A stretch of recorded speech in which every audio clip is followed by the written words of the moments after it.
Slasher Spree, where mysteries and terror be and darkness comes for you and me. Join us on a Slasher Spree. There's no place to hide, and soon you'll see siblings on a Slasher Spree.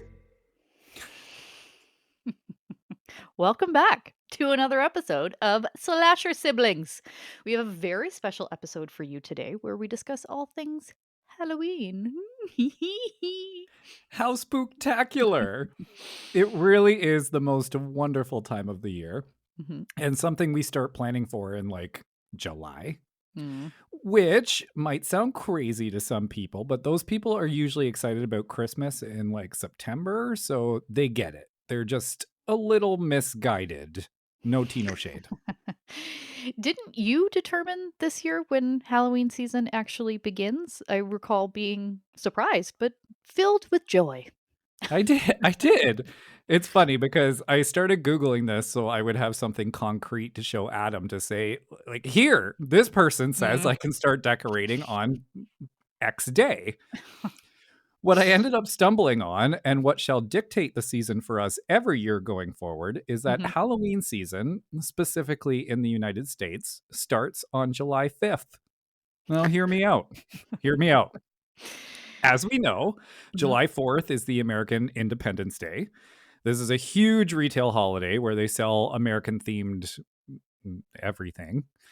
Anyway, Halloween is the next huge commercial holiday, so they say that Halloween season starts the day after, on July 5th, when all the Independence Day stuff is pulled from the shelves and slowly gets replaced by Halloween. You hear that, Canada? So if we're translating from American to Canadian, that means that our Halloween season would start on July 2nd, right? Right after Canada Day? Okay, well, while I can't find any literature to support that, I give it the sibling slash of approval. So, see what I did there? So next year, when you start decorating for Halloween on July 2nd and some weirdo says it's too early, you just send them our way. Or a link to this episode. And this is the type of mentality that inspired our trip to Buffalo in August, which I think we discussed in a previous episode. Yes, we did. A Buffalo-ween. I'm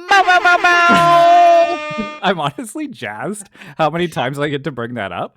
Yes. Definitely an August tradition for us going forward now, I think. Oh, absolutely. We had such a good time. I think, though, going forward, we're going to add a night. Yes. I was so tired, I thought I was going to die. And we were, like, eating Wendy's chili in bed at 10 p.m. And yeah, because it was a lot. We really marathon Halloween. Like, we are, like, getting our steps in. Yes. Oh, yeah. Yeah. Before we get into the nitty-gritty of our personal Halloween experience, from planning to setup to execution, I thought it'd be fun to dive into the rich and eerie history of Halloween, a holiday that's captivated imaginations for centuries now. You would be right. Halloween has evolved from ancient rituals to the modern celebration we know and love today. So grab your favorite Halloween treat and join us for this spooky journey through time. Ooh, I need like a sound effect there. It's not like a bow bow bow bow moment. No, it's almost like we need like a grandfather clock that chimes backwards. Ding. But backwards. Okay. Oh. I don't know how that changes the ding, but let's get into it. So our story begins with the Celts and their festival of Samhain. It marked the end of the harvest season and was believed to be a time where the veil between the living and the dead was at its thinnest. Samhain's traditions, like bonfires and disguising, have left a lasting imprint on Halloween. The Celts also carved terrifying faces into turnips. Turnips? Yeah, turnips to ward off spirits. Cue the birth of the jack-o'-lantern. That's where we need a ba-ba-bow. Turnips, that's fun instead of a pumpkin. Maybe we should carve turnips next year. Well, no, it's the Irish moved past the turnips because they were so hard to carve, and they got here and were like, "Pumpkins, where Oh. have you been my whole Halloween life?" Got it. Got it. Okay. So, as Christianity spread, the church introduced All Saints' Day or All Hallows' Day on November 1st and All Souls' Day on November 2nd. Halloween, short for All Hallows' Eve, developed as a precursor to these holy days. The influence of Christianity mingled with Celtic customs, and souling and guising became common practices on Halloween. People would go door to door, singing prayers for the dead in exchange for food, or dressed up to perform tricks for treats. So fun. Halloween arrived in North America with Irish immigrants, bringing their customs and a preference for pumpkins. Oh, see, now I Yep. understand. Preference for pumpkins over turnips as they were much easier to carve. In the early 20th century, Halloween became a more community centered celebration with parades and parties. The post World War II era witnessed the commercialization of Halloween, with candy companies obviously seizing the opportunity to make it sweet, and thus trick or treating tradition was born. Yeah, and before I move on, I do have to say I'm a little, what's the word? I don't know how to feel that the church, as well as corporate candy, Mm, really created the holiday that we are so obsessed with. And I don't think I ever really thought about that mm. before. Well, But now I'm let's, thinking about it and I don't know how I feel. I know it's a weird feeling. I don't know. Okay. Moving on, let's Okay. not forget the costumes. So, Yes. Halloween became a time for people of all ages to dress up as their favorite characters or creatures, or through the eyes of the queer and trans community, it became an opportunity to express yourself and become on the outside how you felt on the inside without all those antiquated social stigmas. Don't get me started. Yas, queen. Yes, Queen! Okay, I like that. The 20th century also saw the rise of spooky stories, horror movies, haunted houses, and just adding a, thrilling dimension to Halloween. And those tales have really deepened our love for the holiday, offering thrills and chills that keep us coming back for more. Today, Halloween is a global phenomenon, celebrated with a mix of old and new traditions, from pumpkin patches and corn mazes to elaborate costumes and extravagant decorations. It's really a time for communities to come together, for creativity to shine, hmm and for the spooky and strange to take center stage. I Yes, and that is one of my highlights of Halloween is when I'm, like, outside with Cornelius and, somebody walks by and they say, "Oh my god, your yard looks amazing," and you're like, "I know," and it's just very nice, like, people are talking to each other and it's lovely. Before we wrap up this very brief history, let's not forget that Halloween has found its way into various cultures worldwide, each adding its unique spin on the holiday.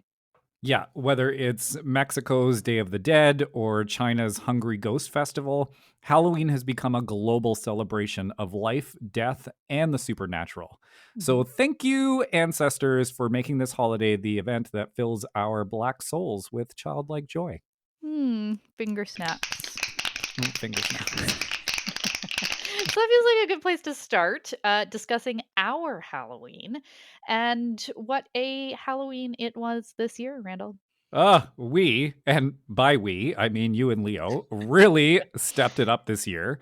Not only did you add an actual stage to Mm. the driveway to accommodate our setup this year, we also have another full time and recurring, I hope, team member. Yes. Leo's brother Norman joined us this year as not only a helping hand, and he was a huge helping hand, but as Mhm. a main attraction and jump scarer. Yeah, welcome to the Boo Crew, Norm. Bow, bow, bow, bow. It was such a pleasure to have him involved this year, and Mm. we'll go into more detail on that in a minute. But firstly, Kristen, tell us a little bit about your Halloween origins in Scarborough and how that evolved to the absolute public spectacle it has become. One of my favorite things is the memories that will pop up on Facebook. because mine and Leo's very first Halloween always pops up, and you can see, I mean, from the first Halloween to the most recent one in Mhm. chronological order, and you can just, like, see the madness. Um, but anyway, so our first one, we had been dating for a couple years at that point. Leo was very anti-holiday, and I always loved, like, we've always loved Halloween, right? We've Always. always loved spooky things and whatever. We were broke. We were both essentially jobless. I was also still in school at that point. Mhm. So I think we agreed to take $20 to the dollar store that we could walk to, which was down the road. That budget needed to include candy and decorations. And Jesus. the picture speaks for itself. It's just precious. It's got like two little lines of caution tape.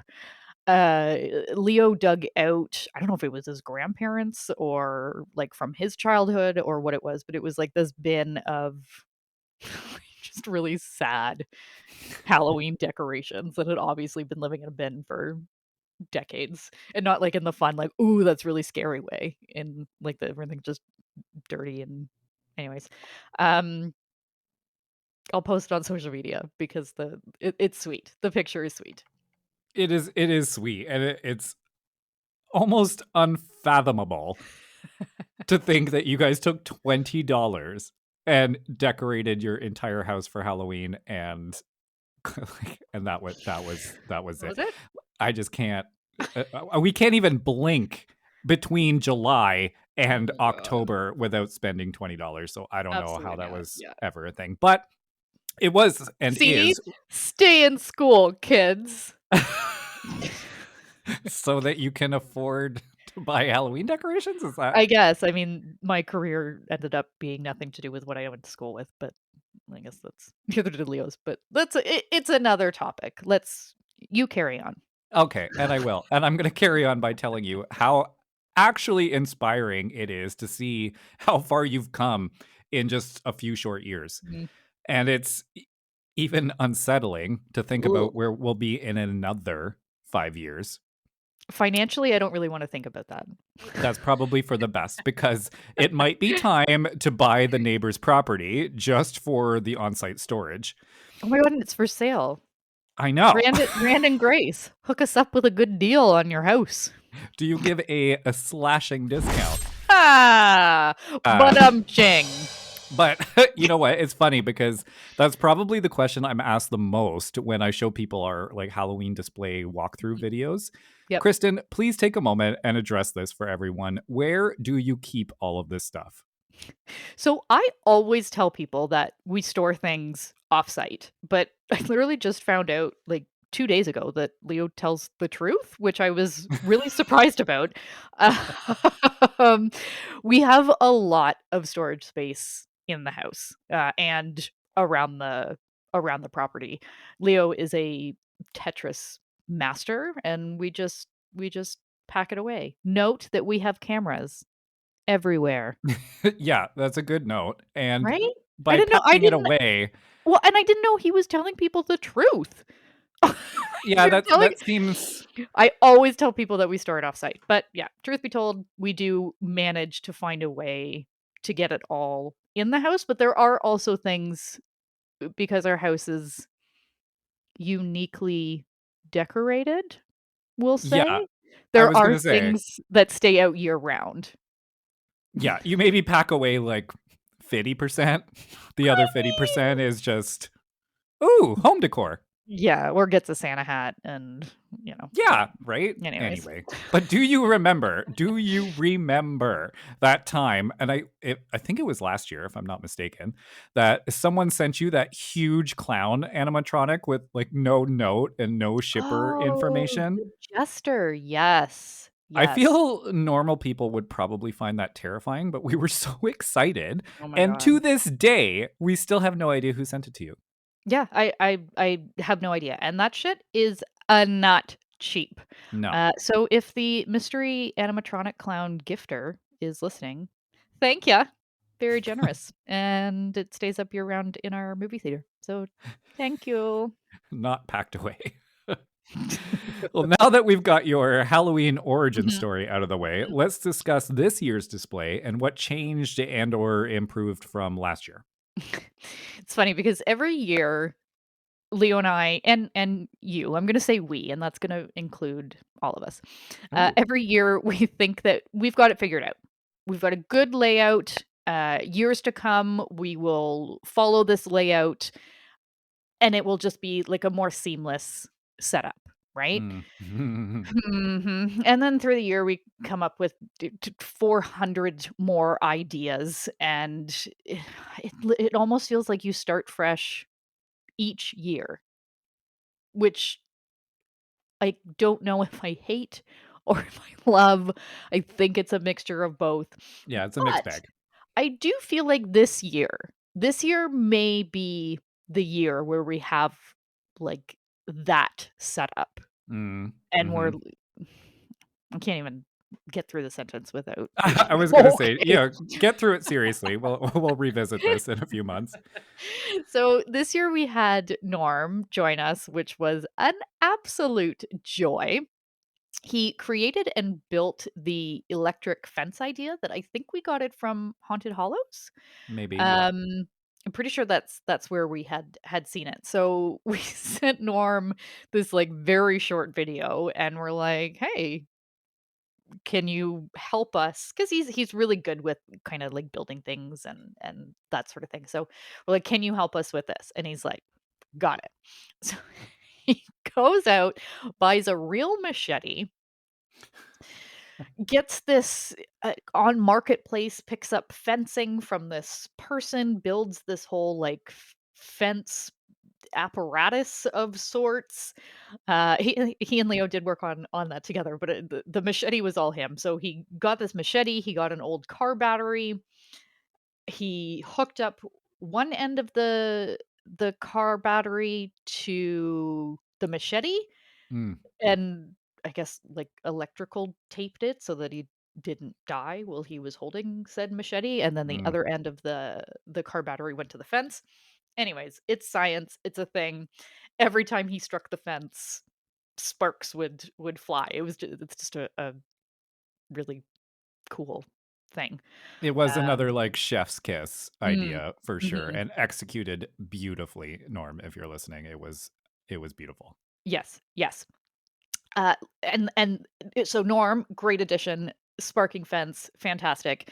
Leo also had the idea to bring one of his stages into the driveway and it's so ridiculous. And do the haunted tent that we normally do, but inside the stage. So we normally do I think it's like a 10-foot by 20-foot tent, like something Yeah, you would like put up for like a picnic or something. yeah. Decorate the tent, scary, scary, so on and so forth. Um, the stage, though, let me tell you, it was a game changer, both Mhm. for the haunt itself and then in the preparation. It gave the haunt itself such like a grand, The vibe. almost obnoxious presence. Like Yeah. it was but it was also so with the prep, it was also great to be able to work away in there for 2 to 3 days prior to Ugh. Halloween because normally it's just like day before, day of, it's chaos, it's so it was nice to be able to get in there before Halloween. It was stable because we've had many years where, like, wind has just destroyed the tents. Like, they Mhm. go in the garbage because wind has just destroyed them. So to have something stable and sound and dry, we did put a heater in there, but it didn't didn't really make a difference, but Well, and we had snow and hail this year yes, while we were yes. setting up, so yeah, the stage was a game changer. Canada, Canada. For those of you that have seen the display IRL, which for the boomers is in real life, Yes, it's thank you for keeping us hip with the lingo. no problemo. No problemo. So painful. So I always play. Okay, so we're everything's set up. We're like Halloween day. I always play the host to the experience. So, welcoming all of the freaks and creeps, I hand out the candy bars, which are full-size candy bars. We are that house. And Hmm. just like provide some guidance and direction on where to go, how to get through the stage this year, normally tent. I also control the entrance smoke machine, which Leo will kill me for calling it a smoke machine. Uh, Technically, they are called Vesuvios, Oh, yes. which we Vesuviate. So Oh, they're like, I don't know how to describe them, like industrial air powered fog machines. yeah. So they have lights, and when you activate them, they like shoot smoke like aggressively upwards. Hmm. I Hmm. feel like I'm not describing this properly, but very impactful. And it just, I feel like it really, like those pieces really set us apart from even like some of the really, really fantastic neighborhood haunts that are out there. Yeah. Agreed. So, Randy, as a theater kid who loves traumatizing children, Yeah. tell us what the experience is like for you Yeah. to do our haunts with us. Honestly, it's a whole mashup of emotions. And you're right. I do really enjoy scaring the screams and tears out of children. Mhm, mhm. It's a bit of a life force for me, if you will. Up until this year, I was basically the main jump scare of the experience, Really the only jump scare, right? or the star, if you have to put a label on it. Okay. I love getting into character and feeling out the environment once I'm in there. The jump scare is something you can like have an idea about before, but until you're in it and trying it out, you can't really know for sure what you're going to settle on or what's actually going to work in practice. So I've been learning different techniques every year because the scene I'm in is typically different, which is a great challenge for artists like myself. Is there an eye roll sound effect? Does eye rolling have a sound effect? Absolutely not. Yeah, okay. I know. I know how difficult it can be to be surrounded by talented, attractive people. The hate is going to seep in eventually. Lord. So this year, I was given the character of a circus clown butcher shop owner. Mm, A bit of mhm. a like a horror scene mashup, if you Yep, will. yep. After determining my character's motivations and origin story, I was able to immerse myself in that scene and truly terrify the unlucky souls who came through. I even made one woman, and yes, I said woman, grown ass woman, pee herself. Full waterworks. I like that, but I know I am already going to regret asking you this question. But do you want to tell Oh. everybody what your origin story was and the motivation was for this character?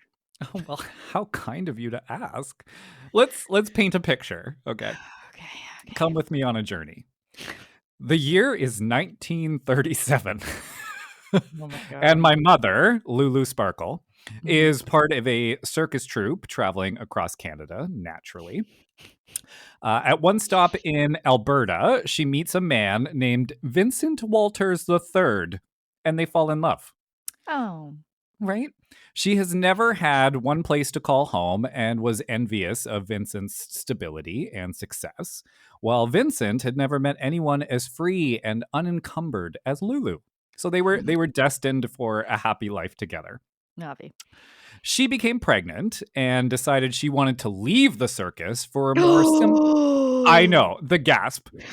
But she wanted that more simple life with Vincent, right? When she gave her notice to the clown council, they were outraged. For you see, back in the late 1930s, you weren't allowed to date or fraternize with anyone outside of your circus troupe. It was just Mm. in extremely bad taste to do so. You know what Mhm. the 30s were like. Mhm. But Mhm. Lulu didn't care. No, ma'am. She was Mhm. going to be with Vincent no matter what the council said. And she was actually able to escape for some time. But what she didn't expect was for what started as outrage turned to murder. Bum bum bum bum. Thank you. Shortly after giving birth to a beautiful baby boy named Bobo, Bobo. the clown council tracked Lulu and Vincent down and brutally murdered Lulu in cold blood.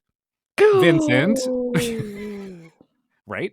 Vincent naturally had a Mhm. complete mental break and started Oh. dragging clowns from the troupe back to his butcher shop to murder and dispose of, as a jilted Ooh. lover does. Yes. He was eventually caught and executed for his crimes, leaving poor baby Bobo in the foster Mm. system. Whoa, whoa. Poor Bobo. When he came of age, though, he was able to inherit his father's shop and picked up right where he had left off, murdering and eating any clown or circus entertainer who crossed his path. And I think Bobo did his father proud this Halloween night.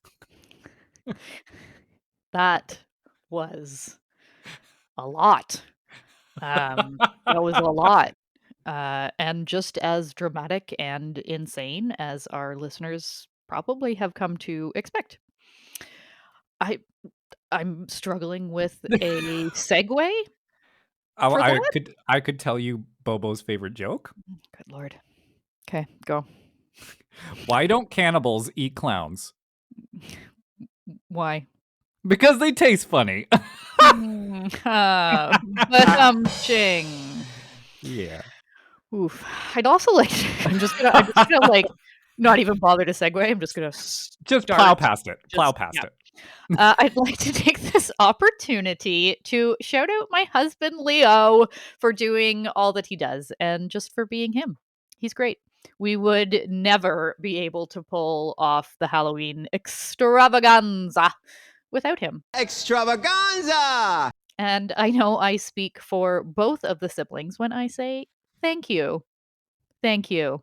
I want Thank like a you. crowd applause sound Oh, effect here. yeah, but don't do it. Okay. We let it slide. Oh, that's true. You're crazy and definitely did not need to fly an array system. No, ma'am. But you did. And I mean, obviously, we love you for it because Mm. it was perfect. Yeah, it really was. And I think the question on everyone's mind now is what's next? Do we have ideas, concepts, anything brewing for next year? Yes. Yeah, of I course. That was a stupid question.